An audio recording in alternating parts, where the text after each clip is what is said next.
The beautiful thing about it is when I borrow against that asset, when I borrow against my life insurance policy, I don't remove the money I've put in it. So that means the money I put in compounds and grows tax-free, even though I'm using the money. You can use them as a passive retirement vehicle, and you can make it very, very lucrative. The more you put into a policy, the bigger the numbers get. All right, good morning, everybody. So I hope everyone is fantastic. Today we're going to get into a topic that a lot of people they don't think about a lot. They don't really put a lot of time into it, and then they're kind of left holding the bag, so to speak. And what I mean by that is if you fail to plan, you're planning to fail, right? I'm sure you guys have heard that before. And when it comes to wealth, when it comes to having more money, when it comes to perpetuating wealth and having it last generation after generation, you need to do a little bit of planning. You can't just, you know, go through the motions, stumble through life, and then be wealthy. It's just never going to happen. So, what we're going to go over today is a strategy that I have implemented, and it is a way that I am actually guaranteeing myself that I have at 60 years old. So when I am 60, that's 20 years from now, I have $2.5 million of passive income. Passive. So I don't got to do a thing for it. That money's just coming in like clockwork. And it gets bigger every single year. I make more money every year passively. Okay, that's very important. Think about retirement. When you retire, you have to invest right now in order to live passively later. That's why people invest. They invest so they don't have to work later. So they don't have to work and trade their time for money. So that's why you invest. And that's why I invest. That's why everybody invests so that you can retire and not have to work. Very simple. So I'm going to show you guys exactly how I do this. And that way, hopefully you can get value from it. You can implement it in your own life. The numbers I'm going to go over, they're my numbers. So these are what I will have in retirement. This isn't like guaranteeing that you'll have that much because everyone's income and cash flow is different. So, but think about this, like if you had an extra 100,000 in passive income at retirement, so you don't got to do a thing for it, you just have 100 grand coming in, would that help you? Would that help you now? If the answer is yes, then you definitely want to listen and watch this entire webinar because I'm going to be really breaking everything down for you guys to make it easy to understand. And like I said, so you can implement it in your own life. Okay. One last time, for those people that just jumped on the webinar, what we're going to go over today is how you can set yourself up with a passive retirement. Passive. You don't got to do a thing for it. So that is the most incredible thing. When you can just know without a shadow of a doubt, when you're retired, you can spend time with your loved ones. You can spend time with your family, your friends. You can go do things that you want to do. You can travel because you don't have to worry about working for money. Money is working for you. And like I said before, this takes a little bit of planning. It takes know-how. You have to know what to do. But once you know what to do, you just have to do it. I tell people all the time, it's like Nike. Nike got it right. Their slogan, just do it. That is the best slogan ever because you can talk all you want about something, but unless you go do it, nothing is going to happen. So I could tell you guys exactly what to do, give you the exact roadmap, but unless you implement it, nothing's going to happen for you. So you have to implement the things that I'm telling you guys. So let's jump into it. What I do, guys, to get passive retirement income, it's very simple. I use assets. Okay. An asset is something that grows in value, it's got worth. So I buy assets, I put money into assets, and as they appreciate, so as they go up in value, I borrow against them. This is very important because borrowing money is not taxable. So there's zero taxes to use that borrowed money. I borrow against the asset and I go make more money with it. So I make a spread between what the asset is charging me to borrow the money, which if they charge it, like think about if you borrow from a house, you might be paying 7, 8% interest. That's a heck of a lot better than paying 40% to the government for earned income, right? So I buy assets, I let them appreciate. As they appreciate, I borrow against them. So I leverage the equity. I take that borrowed money, I go make a spread.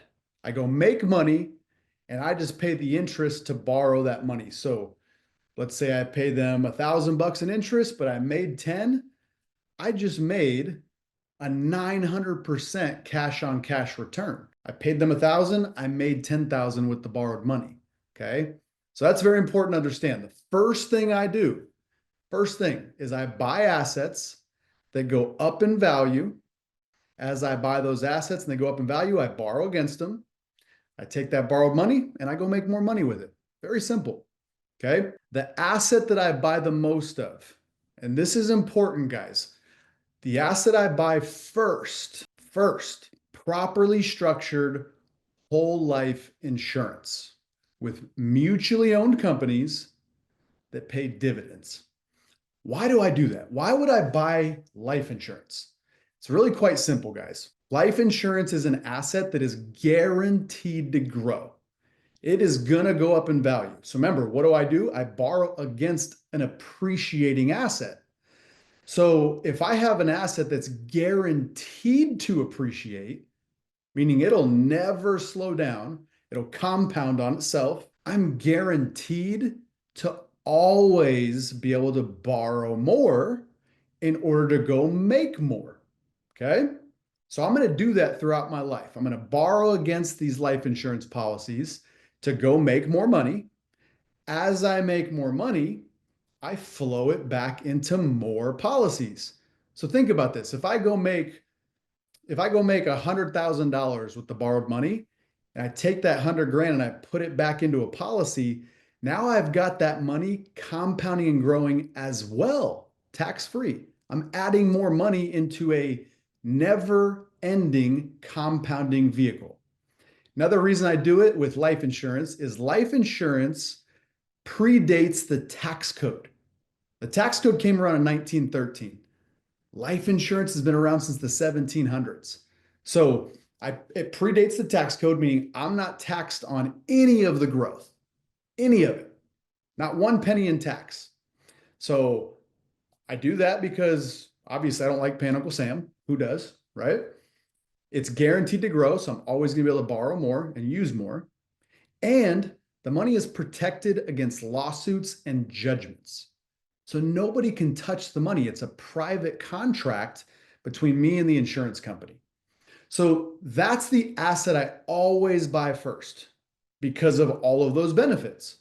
The beautiful thing about it is when I borrow against that asset, when I borrow against my life insurance policy, I don't remove the money I've put in it. Think about that. I'm borrowing against it. So that means the money I put in compounds and grows tax free, even though I'm using the money. I'm using borrowed money while my money's compounding and growing. Okay. So I do that first. That's the first thing I do. Then I take that borrowed money and I go invest into real estate. I buy rental properties so I can lower my tax bill with bonus depreciation. We can have another webinar on bonus depreciation. It's incredible. I pay zero taxes because of all of the depreciation I have. Incredible. I go buy into businesses. So I am equity partner in businesses. I take the borrowed money from a policy and I go buy into a business that I believe is going to go up in value and it'll give me even more money in retirement. I go and I lend the money. I lend it as a private lender. That's super passive. Pay attention to that because that is going to be something I'm going to really hit on later on in this webinar. private lending. In my opinion, private lending is really the only passive income in real estate. Real estate is not a passive venture. If you have rentals, they're anything but passive. You could hire maybe like a property manager and things like that. It makes it more passive, but it's not 100% passive because you have to actually manage that person. And that's managing people is the hardest thing you'll do when you're in business. So it's not really passive having rentals. Lending money, you just got to do a little bit of research up front on who you're lending to, the project that it's being lent on. But once you do that, it's just checks in the mail and you get a lien position. So if they stop paying, you can go take the asset. So beautiful, beautiful way to get passive income is private lending. So real quick, let's recap what I do and I'll show you guys my actual numbers. Okay. So what I do is I first buy a properly structured whole life insurance policy. It's very important that it's properly structured. It can't just be an off the shelf whole life because this wouldn't work. Properly structured means that it's a lowered death benefit. That's where all the costs are. That's where all the commissions are. The fees is in the paying for the death benefit. So you want to lower that as much as possible and then overfund it. So you're basically putting more money on top of that death benefit. You can only do that so much before it becomes taxable. So that's the beauty of knowing how to have it specially designed. Okay. So I buy that specially designed policy first. I can immediately, in the first 30 days, borrow from its equity. So I borrow against the policy and I deploy that borrowed money, tax-free money, into real estate, into private lending, into private equity, whatever. And then that policy is still growing, tax-free, guaranteed. So next year, when I put money into the policy again, I'll have access to even more immediately in the first 30 days because it was guaranteed to grow. So now I just have more money that I can go lend, that I can go buy real estate, that I can go into private equity deals that's going to make me even more money. With all the money I'm making, I flow it back into policies. If I go make 100% return on an investment that I do with the borrowed money, 100% return. Now I get that money, that 100% return, into a vehicle that is guaranteed to grow tax free. So that 100 grand I just made, I'm letting it basically grow tax free for the rest of my life. Okay. There's taxation on the money when you make money outside of a policy. So there's ways around that. But if I have 100 grand and I can avoid taxes, okay, avoiding taxes is not illegal. Okay. Evading taxes is. Avoiding them legally, it's not illegal. So if I can avoid paying taxes on that 100 grand, get it into a policy where it grows tax free, you guys can see what happens over time. Compounding is a very powerful thing when you can put it to work and put it to work early in your life. I started this when I was 35. I wish I could have started doing this when I was 25, but I didn't. I started at 35. I'm 40. When I'm 60, $2.5 million of passive retirement income. At 70, I'm going to give you guys those numbers a little later, so stick around. It's insane how much it grows because of compound interest. Okay. And this is, again, passively. I don't got to do a thing to do it. All right. So let me show you guys my screen. Since you guys know what I do now, I'm buying life insurance as an asset, borrowing against it. There's no taxes with that. Take that borrowed money and go buy more assets, real estate, private equity, private lending, things like that. So now that you guys know what I'm doing, let me show you actual numbers so you can see how this works. Okay. Let's see real quick in the comments though. I love lending. Yeah, Shane, lending is amazing.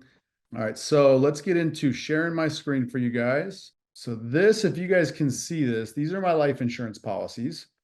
So let's just pull up this one here. Can you guys all see this policy? It's with Mass Mutual. It's on my life. Got it when I was 35. So this is one of my first policies that I ever got. I'm going to show you guys exactly how it works. So let's go to where it shows all this stuff, guys. This is just like definitions of everything, what everything means in the policy. So you don't really need to know all this stuff for now. B. Martin asks, why do I have multiple policies? That's a great question. The reason for that, and I'll show you this right here, this policy is a policy on my wife. So this is my wife, got it when she was 26. So I'm the owner, she's the insured person. So God forbid she passes away, death benefit goes to our trust, and the trust dictates where the money has to be spent, all that stuff. But bottom line is, the reason why we have multiple is because if you see here, we chose the max amount we could put into this policy. We said, you know what, we can put $150,000 per year into this policy. That's how much we thought we'd be able to put into it per year. We can put in less, but we can't put in more. If we put in more than $150,000 per year, the policy becomes taxable. Basically, you're putting too much money onto the death benefit that the IRS is now going to say, you know what, this is not a life insurance contract anymore. You have an investment, not a life insurance contract. So you guys can look this up. It's called the MEC 7 pay rule. That's why we have multiple policies. So great question, B. Martin. But here's what we do, guys. We can put up to $150,000 per year into this policy, tax-free, no taxes. We don't put in more. If we want to put in more, we just start another policy. So we can put up to 150. The first year we put in 150. Check this out, guys. Cash value we've got. So what we can use, equity, what we can borrow, no taxes on borrowed money, is $140,000, 141. So we take that 141 and we go invest it. We go make money with that borrowed money. The insurance company generally charges about 5% interest to borrow that money because it's their money, not ours. Our money, the 150, is sitting in our policy, compounding and growing. We're just borrowing the insurance company's money. They're using our money as collateral. Hopefully that makes sense. Our money is collateral. Their money, they're letting us borrow it because they have our money, our collateral. They're letting us borrow at an interest rate. Here's the beautiful thing. These are mutually owned companies. So when we borrow from them and pay them interest, that interest is helping them be profitable. A mutually owned company means I'm a part owner of MassMutual. As a policy owner, I have a part ownership in MassMutual. That's what a mutually owned company is. So when I pay them interest, I'm helping myself get a bigger dividend. It's incredible. So check this out, guys. 141, we take it, we go make more money with it. The next year, we put in another 150. So we've got even more money compounding and growing, tax-free. And then look at how much the policy grows from this value to this value. What is that, guys? That's $152,000, right? So I put in 150, I can use 152. I can literally use more than I just put in. Look at year 10. You guys get the idea. The policy keeps getting bigger and bigger and bigger. The longer you keep putting more money into it, the bigger it gets. So I can keep using throughout my entire lifetime all of this capital to go make more. All of this capital that I've put in continues to compound and grow tax-free. Okay? So let's look at when I'm 60 years old. What happens? When I'm 60, that means my wife will be 52. All right? So when she goes from 52 to 53, the most we can put into the policy is 60 grand. That's the most we can put in that year. Look what happens to the cash value. Okay? So the cash value grows, guys, by $314,052 for only putting in 60. Think about that. I can use 314 grand more money that year, but I only put in 60. This is where the retirement income comes in. What I'll do at 60, or maybe I'll work longer, who knows, but I'll take a portion of this growth, the 314,000 bucks. I'll take 60 of it because that's the premium for the next year. If I put this premium in, it's more money compounding. So the next year, it's just going to be even more growth. So that leaves me with this one policy, $254,000 of passive tax-free retirement income. Loans aren't taxed. I'm just borrowing from the insurance company using my money as collateral. Does that make sense, guys? I'm using borrowed money, the growth of my policy, to pay the next year's premium, the 60,000, so that I get more growth the following year. You guys can see right here what the growth will be because I'm just adding to the compound growth. So it grows by the next year, $329,712. I'll take 60 of it, I'll put it into the next year's premium. So that's $269,712 in passive income from this policy. This is just one policy, guys. I'm not going to show you every single one. That'll take too long, but you get the point. What I'm doing in retirement is I'm borrowing against my policy as retirement income using borrowed money as tax-free retirement income and using a portion of it to put more into the policy so I get more growth the following year. Does that make sense? Does that make sense? The first step of what I do, guys. In the chat, please say yes, makes sense, great. If not, let me know, guys, because the next part is how I get even more income at retirement, okay? Let's see. So Shane said this is great. Even if you dropped a zero off of the policy, then 60,000. Exactly. So guys, the numbers are arbitrary. If you're putting in less money than I'm putting in, you'll have less retirement income than I'll have. But it all grows at the same amount. The policies grow at the same amount. If you're putting in more money, it's not growing at a higher interest rate. It's just more money growing. Okay. So let's see. Great. So everyone's saying it makes sense. All right, guys. So that's the first part of what I do. I did all the math for you guys. When I retire at 60, if I retired at 60, from all these policies, what I just showed you guys, the retirement income. So first policy, second policy, this one was $254,000 in passive income at 60. The next one, 197, almost 198,000. Next one, 9,500. Next one, 10,000. With all my policies, I will have passive retirement income. Again, I don't have to do anything to do this, guys. This is going to happen regardless of what I do. I just have to, the only thing I have to do is I got to take a portion of the growth to pay the premium. That's super easy. That's just paying a premium. Super simple. Passive.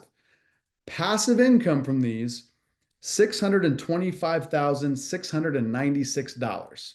That's after I have all the growth and pay all the next year's premiums with a portion of the growth. That's the net income, passively, tax-free. So if that's passive tax-free income, that's kind of like if I was making like over $1 million before taxes, because 625 would be about what it would be after taxes. This is tax-free income, okay? Here's the second thing that I do, guys. Let's go to where my wife is 52. So at 52, we've already got all of this cash value. It grows to this amount, okay? So this is the growth I'm using to pay the premium for the next year. This is what I'm living off of as the tax-free retirement income. I still have all of this money here. This is cash value. I can use this for anything I want. This is almost 5 million bucks. So what I do in retirement, or what I'm going to do in retirement, I do a lot of this now, but I'm going to basically solely do this in retirement. I'm going to take that cash value and I'm going to lend it as a private lender, because that is, in my opinion, the only truly passive income in real estate. So I'm going to lend that out. Right now, I can lend money, guys, all day long at 15%. That's what I do. 15% interest, like clockwork. Very simple. So that money at 15% interest would pay me, one more time, 4,968,000 $774 times 0.15. So this one policy will pay me in retirement income at 60, $745,000 of passive income by lending that $5 million. Okay. When I am 60, the total cash value that I will have, $12,486,288. That's the total cash value I'll have between all my policies. I'm just going to take it and lend it out as a private lender. That will pay me total basically $1.9 million for lending it. So I'm lending the money, making 1.9 passive. The policies are earning me 625,000 passive, tax-free. So altogether, guys, I have just under $2.5 million of passive retirement income. 600 grand of it is tax-free. Incredible. All I got to do throughout my life is just use the cash value to go make more money. Pretty simple, guys. This doesn't even account for buying assets, buying other things throughout my life that are going to cash flow, buying into companies that have equity and I get, an exit where I have a whole bunch of capital. Doesn't even take that into account. All right, guys. So another thing I want to go over real quick is when I am 70. I'm just going to give you guys the numbers real quick. This is to show you guys how powerful this is. This one policy, when I'm 60, the growth after I pay the premium for the next year is $254,000. That's what I keep in retirement income at 60. At 70, it's gone all the way up to $443,432. Passive, tax-free. That's this one policy. In 10 years, it grew that much. And that's because all of this money, guys, all of this here is compounding and growing, guaranteed, tax-free. It never stops. Incredible. And it's all protected against lawsuits and judgments. So when I am 70, the total income from these policies, again, just borrowing the growth, using a portion to pay the next year's premium, is $1,064,994. Passive, tax-free retirement. This is guaranteed to happen, guys. This is what's going to happen. Incredible. At that time, I will have $22,354,390 in cash value. Take that, lend it at 15%. That pays me $3.3 million plus the million that the policies are making. At 70, guys, I have $4.4 million of passive income.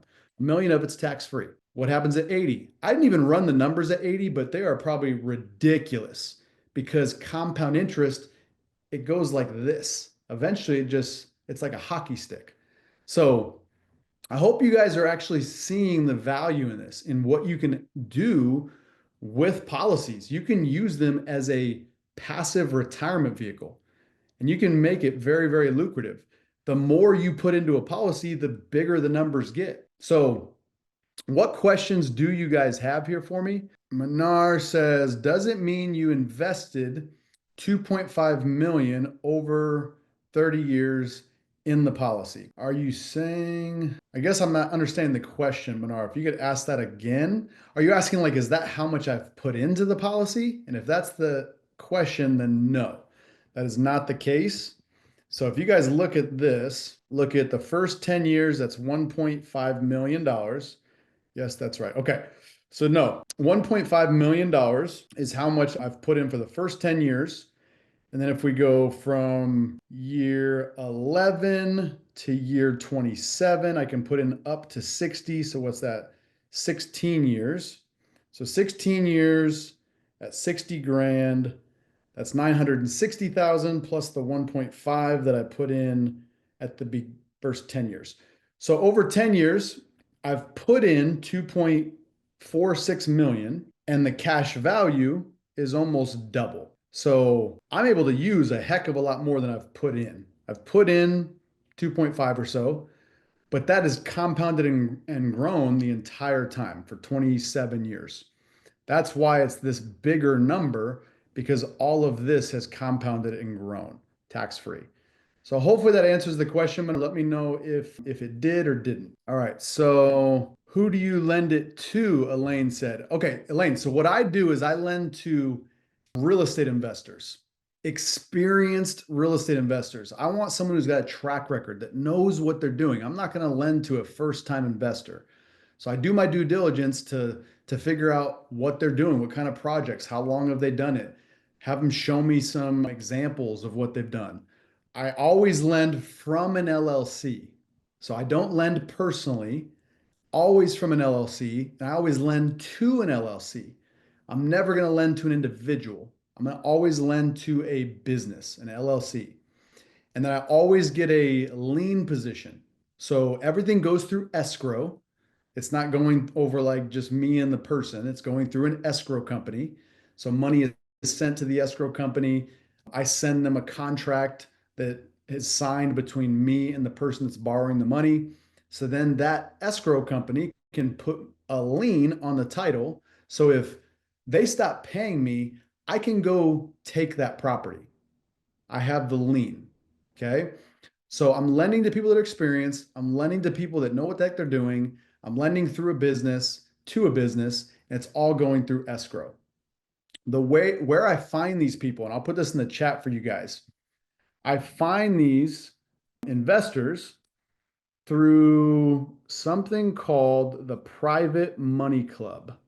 Basically, the Private Money Club is think of there's people out there that have money, so that you want to lend it, you've got money, you want to put it to work. And there's people that need money, investors that want to go do more real estate, they don't want to use their money, they want to use OPM, other people's money. So the Private Money Club brings those two people together. The investor can put their deal, their real estate deal, on the Private Money Club, pictures, description of the property, what it needs, everything, the ARV, after repair value, everything.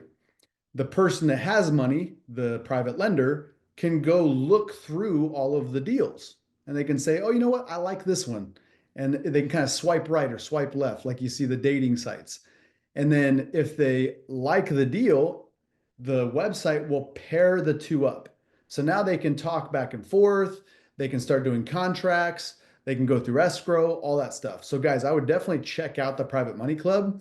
It's a great way to find deals to lend on. There's a lot of education on that website. I would definitely check that out. All right. So Marsha, where and how are you earning 15%? So that's what I just went over, guys, is the Private Money Club. So check out that link. Hopefully you guys got that. Is it mandatory to contribute every year? So no, it's not mandatory that you contribute, but the more you contribute, the bigger the policy gets. So let me go back to sharing the screen, guys, and I'm going to show you why you never want to not contribute. So can you guys see the screen again? Please let me know if you guys can see the policy. Shane said yes. All right. So here's why you never want to stop putting money into a policy. Let's look at year 12. So it put in 60. The cash value grows by, let's see, it's 23,000, 123,000, 130, $142,000 for putting in 60. If you went to your bank and you put in $60,000, but it grew by 140 something, why would you ever stop putting money into that bank? You never want to stop, because then again, why would you do it? If you didn't have 60, like if I don't have $60,000 to put into this policy, here's what I would do, because I know what it's going to grow by. It's going to grow by 140,000 bucks. I would go borrow 60 grand from somebody. I'd say, look, I need to borrow 60 grand. Do you mind if I pay you back 65 grand in a week? Most everyone, like I would lend someone 60,000 bucks if I got back 65 in a week. That's incredible. Most people would do that. So they'd lend me their money, 60 grand. I'd put it in the policy. It grows by 140 something. I take 65 of the growth and just pay them back. You never want to stop putting money into a policy. You don't have to, but you never want to stop. It'd be foolish, because the longer you do that, the bigger the numbers get. And you can do that from year 2 in this policy. Look, it grows by 152,000. It grows by more than what I put in. That's why you never want to stop putting money in. Okay, great question. How many policies are you able to open under your name? Alan, great question. There's no like set number. It's based on your human life value. So based on how much you make, your net worth, the insurance company looks at you and they say, all right, you can insure up to this amount. So whether you do that with one policy or a ton of them, eventually the insurance company is going to say you've got enough insurance on your life. Think about like a car. You can only put so much insurance coverage on a car. You can't put $100,000 coverage on a $20,000 car. They wouldn't let you do it. So it's the same thing with yourself, your body. Once you get to that level where the insurance company says, you know what, you've got enough coverage, that's when you insure other people.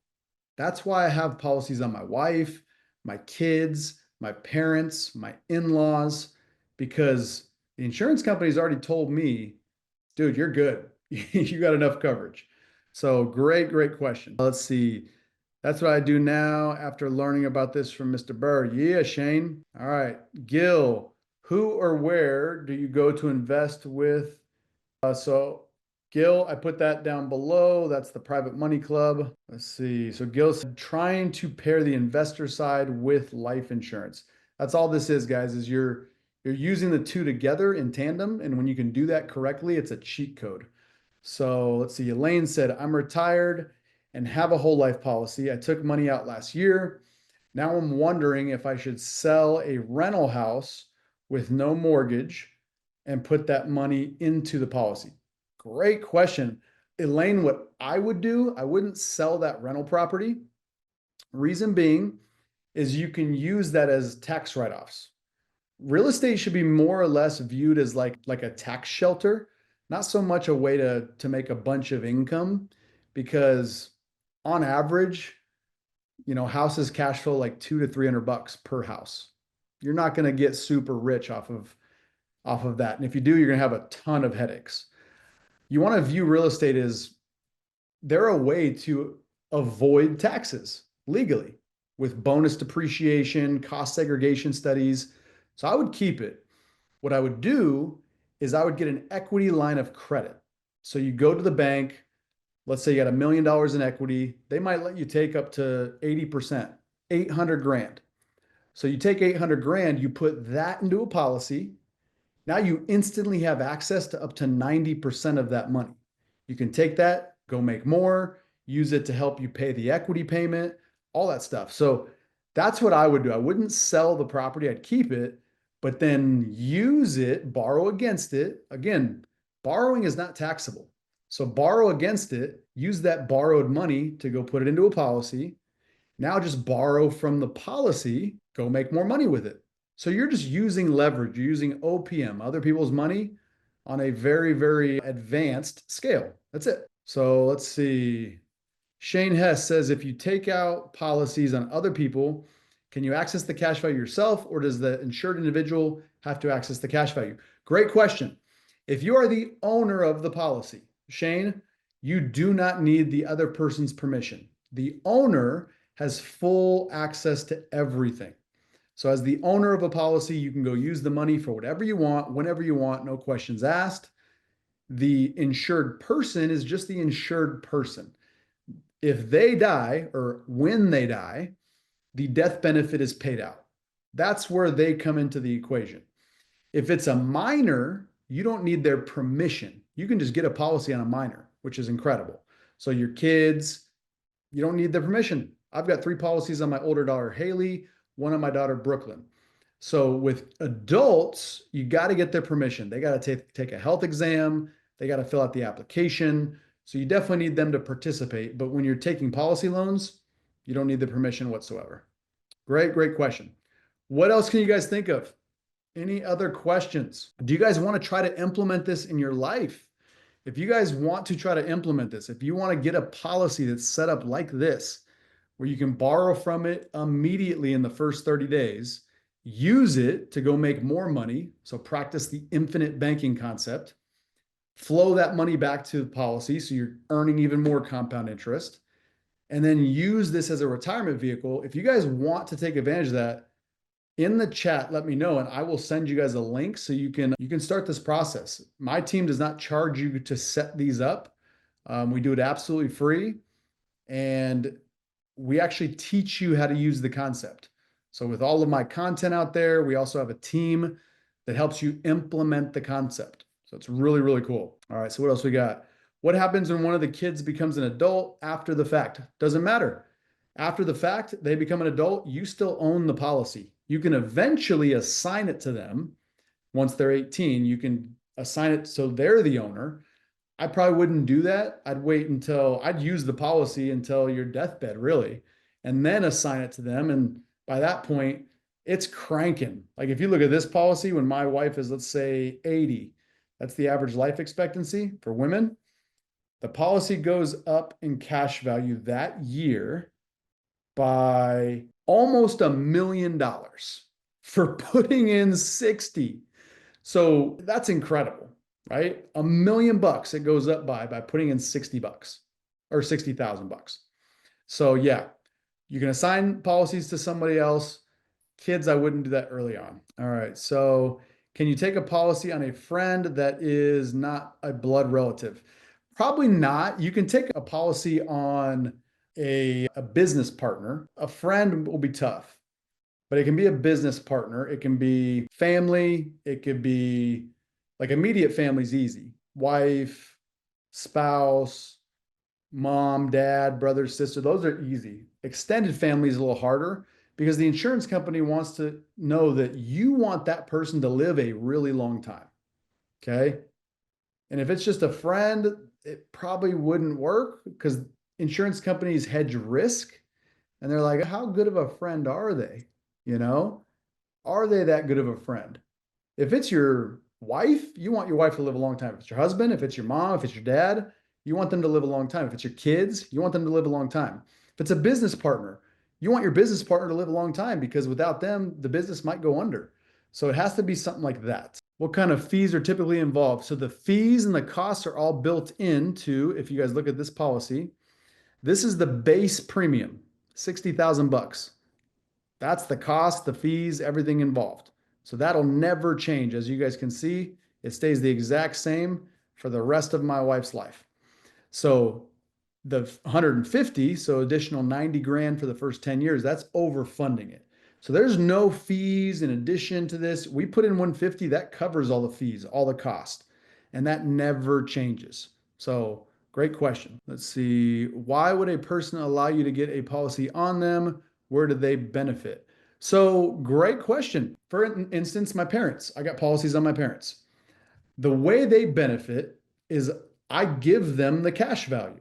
So I literally put money in and then I pay them the cash value while they're alive. When they die, so in these numbers I gave you guys, it's not including my policies on my parents because they'll probably be passed away by the time I retire. Those policies where they benefit is I'm giving them the cash value as retirement income. I'm helping them retire. And when they pass away, the death benefit pays off all the loans, all the money I gave them. The difference goes to our trust, so the family gets wealthier. That's where they benefit. They're leaving a legacy. That's all parents really want. They want to make sure their kids and their grandkids are taken care of when they pass away. So that's how I presented it to my parents. Look, we'll get a policy on you. I'm going to give you the cash value. You don't got to do anything for it. You just got to pass the exam. And when you pass away, you'll be helping the family get wealthier. Would you want to do that? They were like, yeah, for sure. No brainer. So that's where they would benefit. On kids, they don't have a say in it. So you can just get stuff on them. It doesn't matter. But they would benefit from it later on in life when you pass away and you hand it to them. Where are you finding information on legally protected way to private money land? That would be on the Private Money Club. So click on that site. I'll put it in the chat again for you guys. Shane says he uses Private Money Club. Nice. Can you cash out dividends every year? Yes, you can cash them out, but I wouldn't. The way these are set up is the dividends are purchasing more paid up additions. That's the overfunding here, guys. That 90,000 per year, that's paid up additions. That's what gets you cash value. It also gets you a little bit of death benefit.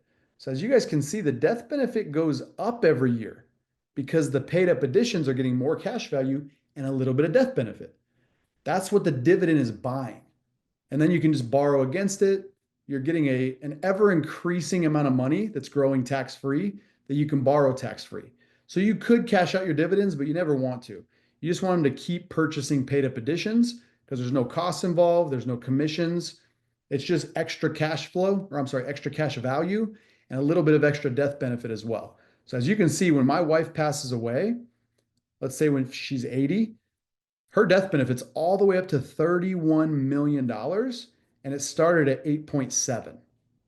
That's why you want to have dividends continuing to purchase paid up additions so that this cash value keeps growing and the death benefit keeps growing as well. All right, so what about an adopted brother? Does that count? It probably work. It might be a little more difficult, but it might work. All right, so guys, I need to jump off here very shortly because I have another back-to-back meeting. I'm going to put a link for you guys to schedule a call with my team so you guys can actually implement this in your own lives. The team will actually kind of go over your numbers, what would make sense for you. I mean, these are my numbers, guys. So this isn't for everybody. I mean, some people can't put in this much money. Some people can put in more. Some people put in less.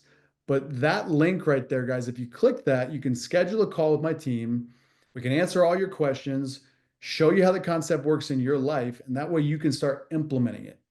If you start implementing this, the earlier you implement it in your life, the bigger the numbers get.